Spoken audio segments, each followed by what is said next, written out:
You are being used. Right now. As you read this, some part of you already knows something is wrong, but you keep playing the same losing game day after day. Never forgive a woman who does these 7 things, and I will show you exactly why every second you tolerate these behaviors is a checkmate against your own king. Listen, do you think forgiving is love? Do you think enduring is strength? The real mechanics are different. When you forgive specific and repetitive behaviors without genuine change, you are not loving. You are validating disrespect. You are signing a contract where your signature says, "You can keep destroying me, I allow it." And she will, always will, because you taught her she can. The relational chess game reveals everything. Every move she makes shows her strategy. Every piece she moves has intention. And you stand there, watching your king being surrounded, thinking patience is a virtue. It's not. It's surrender disguised as nobility. There's a simple formula operating here. The more you tolerate the intolerable, the more intolerable your life becomes. It's that simple. Pure mathematics of personal destruction. I'm going to name the 7 fatal moves you should never forgive. They aren't mistakes. They aren't slips. They are calculated choices that test the extent of your weakness. Ready for the truth no one dares to tell you? First fatal move. The boundary test. You know when you ask for something clear, something simple, and she completely ignores it? It's not forgetfulness. It's a test. She's gauging your reaction. You asked her not to talk about your financial problems with her friends. Next Sunday lunch, there she is telling the entire table about your debts. And what do? You smile awkwardly. You change the subject. Later, at home, you even mention it, but accept the, "I didn't mean to, honey."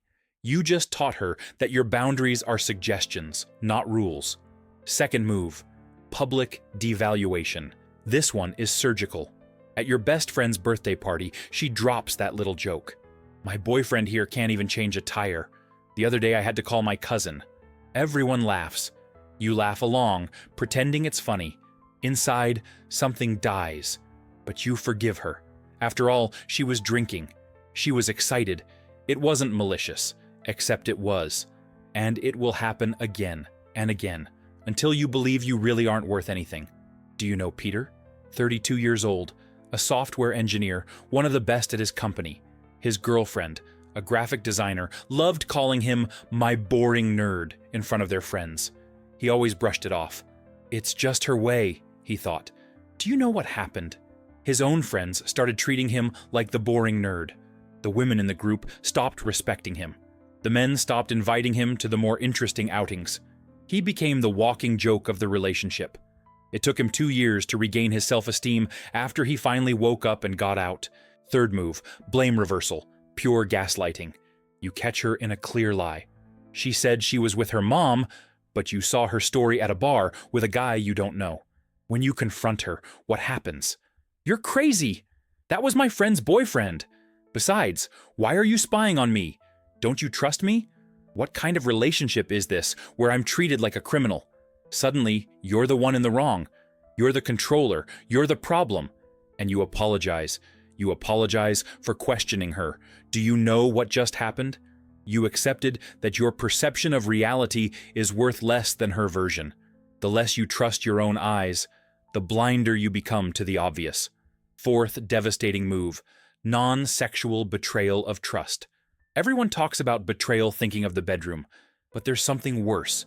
You tell a secret, something intimate, maybe about your alcoholic father, maybe about that humiliating dismissal years ago. She promises it will stay between you two. 2 weeks later, at dinner with her family, her mother mentions, "With everything you went through with your father, your blood runs cold." She shared it. She broke open the vault of your vulnerability and distributed its contents. And when you confront her, "Honey, it's my mom." It's not like she's a stranger. It's exactly like she is. Worse, even. Because now every time you look at your mother-in-law, you know she knows. And she knows that you know that she knows. Richard, 40 years old, a successful businessman. Divorced, 2 daughters. New girlfriend, a lawyer, 38 years old. Intelligent, beautiful, seemingly perfect. Except for one detail. Every time he made plans to see his daughters, she would threaten to break up. "If you go, Don't bother coming back. Choose, them or me. He would give in. He'd reschedule with his daughters. He'd make excuses. The girls started to think their father didn't care. His ex-wife started questioning if he was an involved father. He missed important moments. Birthdays, school presentations. All because he couldn't face the emotional blackmail for what it was. Pure abuse. Fifth deadly move. Emotional blackmail itself. It's her favorite weapon. If you go out with your friends today, we're over. If you don't give me your phone password, it's because you're hiding something. If you don't cut contact with that friend, we can't continue. Do you notice the pattern? Always a threat. Always an ultimatum. Always you giving ground. Each time you give in, the next ultimatum comes easier. It's intermittent reinforcement in action. Sometimes she follows through on the threat. Sometimes she doesn't. You never know. So you live in fear, and fear paralyzes you. Sixth move. Active indifference. This one is subtle, but devastating. You got fired. You're devastated. You come home needing support. She's on the couch, scrolling on her phone. You tell her what happened. She stays on her phone. Uh-huh, she mumbles. You try again, explaining how you feel. You'll find another job, she says without taking her eyes off the screen. Your pain doesn't exist for her. Your suffering is an inconvenience. But when the neighbor's dog died, she cried for 3 days. Do you get the message? You're worth less than the neighbor's dog. Luke, 27 years old, a history teacher. First serious relationship. She was also a teacher, 26 years old. It seemed perfect, except she read all his messages. She checked his browser history. She questioned every female friendship.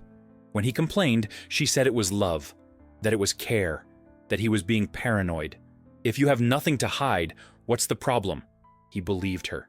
He started to think that privacy was selfishness, until the day he discovered she was spreading rumors about him being gay because he had close male friends. That's when he finally understood. Invasion of privacy isn't love. It's sick control. Seventh and final fatal move. Destructive comparison. My ex made 3 times more than you. John, my friend's husband, already bought an apartment. You don't have the same drive my ex had. Each comparison is a stab. Every mention of an ex or another man is intentional. She knows exactly what she's doing. She's putting you in a competition you've already lost before you even started. Why? Because you're not competing with real men. You're competing with the idealized, edited version that exists in her head. Now tell me, how many of these moves have you already forgiven? I'll tell you what you do when she crosses these lines. You minimize it. It wasn't that serious. She was stressed. Everyone makes mistakes. Do you know what that makes you? A willing doormat. You literally lie down on the floor and invite her to wipe her feet on you. Or worse, you justify it. You take the blame. If I gave her more attention, she wouldn't do this. If I were a better boyfriend, she would respect me. Congratulations, you just took responsibility for her bad character. It's like a robber stealing from you and you apologizing for having a wallet. And the classic, forgiving without change. She promises she won't do it again. You believe her. 2 weeks later, there's the same behavior. You forgive her again. She promises again. The cycle continues. Do you know what that's called? Insanity. Doing the same thing and expecting a different result. But the worst of all is the fear of being alone. Better her than no one. Seriously? Better cancer than health? Better poison than clean water? Temporary loneliness is infinitely superior to a relationship that corrodes your soul day after day. And there's that pathetic excuse, but I love her. Love without respect isn't love. It's emotional dependency. It's addiction. It's weakness masked as virtue. Her good qualities don't nullify her destructive behaviors. It's like saying the car is great, it just doesn't have brakes. Are you going to drive it anyway? Some will say, but forgiveness is sacred. It's a religious commandment. Forgiving is for your inner peace, not to give them a blank check to keep destroying you. Jesus forgave, but he didn't say, you can crucify me every week. Forgiveness doesn't mean permanence. Forgiveness doesn't mean tolerance. Forgiveness means letting go of the poison of anger, not voluntarily drinking more poison. You confront her emotionally, you yell, you curse, and do you know what happens? She plays the victim. You become the aggressor.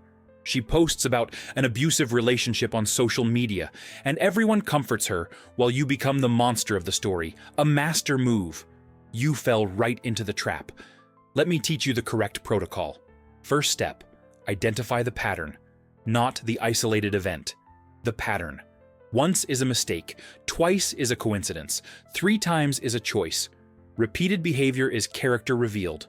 Open your eyes and see the real board, not what you want to see. Second step, establish a clear boundary. No drama, no emotion. What you did is not acceptable. If it happens again, it's over. Simple, direct. No room for interpretation. She needs to know exactly where the line is. Third crucial step, apply the consequence. Did she cross the line again? It's over. No third chances. No, let's talk. No couples therapy. It's over. Boundaries without consequences are jokes. And you're not a clown. Or are you? Fourth step, protect your worth above all else. Your well-being is non-negotiable. Your integrity is priceless. Your mental health is worth more than any relationship. If the relationship costs you your peace, the price is too high. Fifth and final step, emotionally disengage. Start withdrawing your emotional investment. Stop planning a future with her. Stop sharing your dreams. Stop giving your best to someone who gives you their worst. Preserve your energy for those who deserve it. I know what you're thinking, but that's too radical. Do you know what's radical? Wasting years of your life with someone who doesn't respect you. That's radical. Waking up every day next to someone who diminishes you. That's radical. Growing old in a relationship where you're the only one who loves. That's emotional extremism. Mark had everything. A solid career, loyal friends, hobbies he loved. He met Patricia, beautiful, charismatic, intense. In 2 years, he lost his friends because she didn't like them. He abandoned his hobbies because she thought they were a waste of time. His career stagnated because she demanded constant attention. When he finally woke up and broke up, she spread rumors that he was abusive, that he was a narcissist, that she was the victim. It took him a year to rebuild his reputation, 3 years to regain his self-esteem, 5 years lost in total. Why? Because he forgave. He always forgave. Daniel, a 35-year-old doctor, married to a woman who publicly humiliated him. At dinners, she would talk about his incompetencies at home, how he couldn't cook, how disorganized he was, how terrible he was with household chores. Friends would laugh awkwardly. He would swallow hard and change the subject. At home, when he complained, she would say it was just humor, that he was too sensitive, that a real man doesn't get offended by such things. Do you know how it ended? He developed severe depression. It took him 2 years of therapy after the divorce to understand that he wasn't the problem. Andrew, a 29-year-old programmer. His girlfriend shared everything about their sex life with her friends. Intimate details, comparisons, complaints.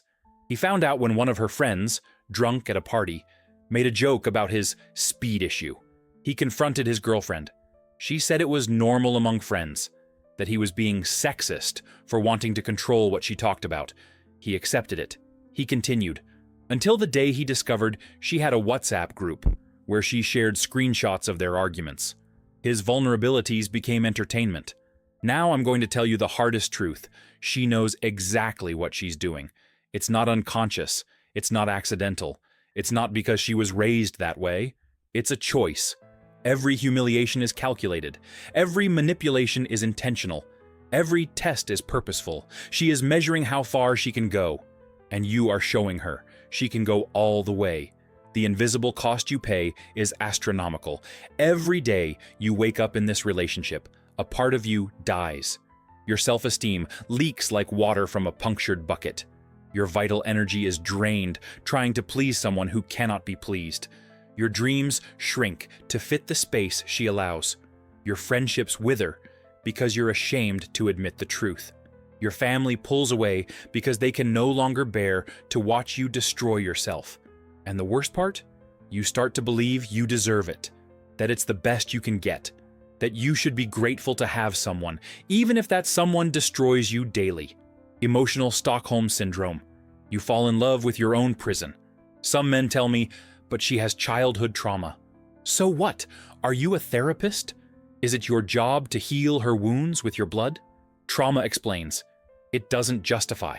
Everyone has a difficult story. Not everyone uses it as a license to destroy others. But when she's good, she's wonderful. So is cocaine. In the first few minutes, it's pure ecstasy. Then comes the destruction. A relationship isn't a roller coaster. If you need the highs to endure the lows, you're in an addiction, not a love.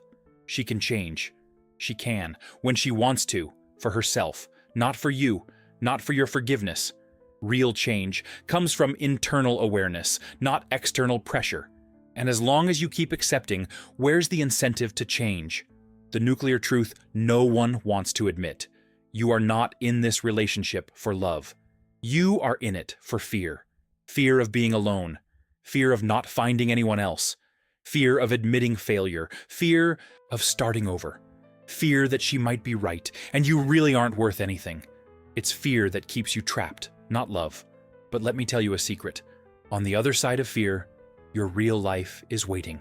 There's a world where you wake up in peace, where your achievements are celebrated, where your boundaries are respected, where your vulnerability is honored, where your love is reciprocated in kind.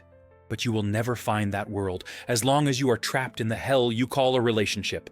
Frank, 43 years old, an executive. 15 years of marriage to a woman who made all 7 fatal moves. 15 years forgiving. 15 years dying inside.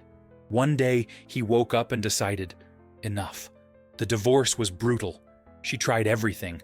Emotional blackmail, suicide threats. She involved the children, spread lies about him. It was the worst year of his life. Do you know what he told me 2 years later? I should have done it 13 years ago. Every free day is worth more than all those years trapped. Robert, 30 years old, a salesman.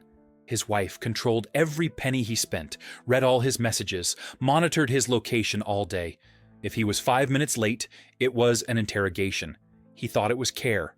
Until the day she accused him of cheating because he had lunch with a female client. Even with all the proof that it was work, she didn't believe him, or pretended not to believe him. That's when he understood. It wasn't about trust. It was about control. It always was.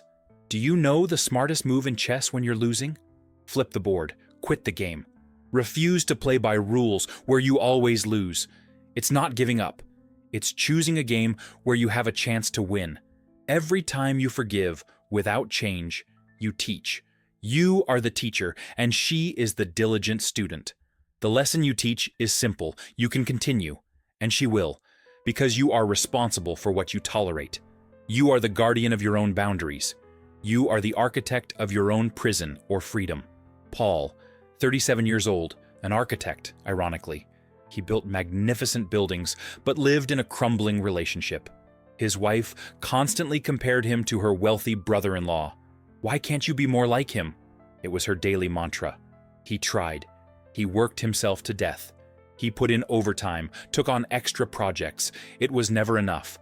The comparison just changed targets. From the brother-in-law to the neighbor, from the neighbor to the ex, from the ex to any man who came along, until he realized it wasn't about money. It was about power. The power to always make him feel inadequate. There's one thing you need to understand. Respect is not negotiable. It either exists or it doesn't. There's no half respect. There's no respect sometimes. There's no respect when she's in a good mood. Respect is constant, or it's non-existent. And without respect, what you have isn't a relationship. It's an arrangement where you give and she takes. You diminish yourself and she grows. You die and she lives. Social programming taught you wrong. They told you that a strong man endures everything, that a real man doesn't give up, that fighting for the relationship is noble. A lie. A strong man recognizes when he's in a losing battle and has the courage to retreat. A real man protects his worth. A noble man doesn't let himself be destroyed in the name of a love that only exists in his head. You were programmed to be the hero who saves the princess. But what if the princess is the dragon? What if the danger isn't in the castle, but in the one you're trying to save? What if the heroic mission is to save yourself? Gus, 28 years old, a personal trainer, perfect body, shattered mind. His girlfriend was morbidly jealous of his clients. Every woman was a threat. Every smile was suspicious. Every thank you was a flirtation. He started losing clients, changing gyms, isolating himself, thinking that if he sacrificed enough, she would trust him. It never happened. The more he gave in, the more she demanded, until nothing was left. No clients, no friends, no self-esteem, just the empty shell of what was once a man. Now pay attention, because I'm going to give you the master key. You cannot change anyone. Repeat that until you understand. You cannot change anyone. Can you inspire change? Maybe. Can you be an example? Yes. But change someone? Impossible. Change is an internal, individual, non-transferable process. Every second you spend trying to change her is a second stolen from your own evolution. The cruel paradox is this: the more you try to save her, the more you drown. The more you forgive, the less forgivable you become in your own eyes. The more you love without being loved, the emptier love becomes. Some men will read this and think, but my case is different. It's not. It never is. The patterns are universal. Only the excuses change. The pain is the same. The end is the same. The only difference is how long it will take you to admit it. Others will think, this is too negative, too pessimistic. Pessimism is thinking things will change by doing the same thing. Realism is recognizing the patterns and acting accordingly. Optimism is knowing that abundant life exists on the other side of a difficult decision. Let me be brutally clear. If you've identified 3 or more of these patterns in your relationship, you are not in a relationship. You are in a psychological war zone, and you are losing. Every day that passes, you surrender more territory until there's nothing left to defend. Charles, 50 years old, a respected doctor, 20 years of marriage, 20 years of the 7 patterns. When he finally decided to leave, his friends were shocked. You seemed like the perfect couple, perfect on the outside, rotten on the inside. He maintained the facade out of shame, out of pride, out of fear of judgment. He lost 2 decades because of other people's opinions. Today, at 55, he has rebuilt everything, but he can't get back the time. The question isn't whether she's a bad person. The question is whether she's bad for you. Poison isn't bad in itself. In small, controlled doses, it can even be medicine. But if you're drinking poison every day, it doesn't matter if the poison has good intentions. You'll die just the same. And what about the one who says you're too sensitive, that you can't take a joke, that you're weak? Classic reversal. She hurts you, and you're to blame for feeling pain. It's like she punches you, and then complains that you bled on her fist. Sensitivity isn't the problem. The abuse is. There's a truth that hurts, but liberates. She doesn't love you. Someone who loves doesn't humiliate. Someone who loves doesn't manipulate. Someone who loves doesn't constantly test you. Someone who loves doesn't compare. Someone who loves doesn't threaten. Someone who loves doesn't ignore your pain. Someone who loves doesn't betray trust. She might even like having you, what you provide, the control she has, the power she wields. But love? That's not love. Love is joint construction, not unilateral demolition. Love is mutual elevation, not constant degradation. Love is security, not perpetual anxiety. Love is peace, not war. Love is clarity, not confusion. Love is consistency, not a roller coaster. The ultimate test is simple. Are you better or worse since she entered your life? Stronger or weaker, more confident or more insecure? More yourself or less? If the answer is worse, weaker, more insecure, less yourself, then you already know what you need to do. But you will rationalize. You will find excuses. You will postpone. You will give her one more chance, and one more, and one more, until one day you wake up and don't recognize the man in the mirror, until your friends give up trying to help you, until your family stops asking if you're okay, because the answer is always the same lie. There's a moment in every toxic relationship where the victim becomes an accomplice, when you know and you continue, when you see and you pretend you didn't see, when you feel the pain and call it love, That's the moment where you stop being a victim of circumstances and become the author of your own destruction. I'm not saying it's easy to leave. It's the hardest decision you'll ever make. She will use every weapon, tears, threats, promises. She might even temporarily improve, just to trap you again. It's the cycle of abuse. Tension, explosion, honeymoon, tension again. You know the cycle. You are living in it. But let me tell you what happens when you finally leave. First comes relief. Like lifting a 100-pound rock off your back. Then comes clarity. You start to see how blind you were. Then comes anger for having endured so much, for having lost so much. Then comes healing. Slow, painful, but real. And finally comes freedom. The freedom to be yourself. To breathe without fear. To live without asking. Permission. John, 33 years old, a lawyer. He left a 5-year relationship where all 7 patterns were present. In the first few months after the breakup, he thought he had made a mistake. The loneliness hurt. His routine was broken. He missed the familiarity. But then something changed. He started going out with friends again. He started playing sports again. He started genuinely smiling again. 6 months later, he met a woman who respected him, who admired him, who uplifted him. Today, 2 years later, he can't believe he endured so much time in hell, thinking it was the best he deserved. The final truth is this: you are choosing. Every day you choose. When you wake up next to her, knowing what she is, you choose. When you forgive the unforgivable again, you choose. When you stay one more day, you choose. It's not her trapping you. It's you refusing to set yourself free. And yes, you can stay. You can endure another year, another 5, another 10. You can grow old in this war. You can die in this trench. It's your right, your choice. But don't say you weren't warned. Don't say you didn't know. Don't say it was love. It was fear. It was always fear. Now, at this very moment, you have a decision. To keep pretending you didn't see this. To keep making up that your case is different.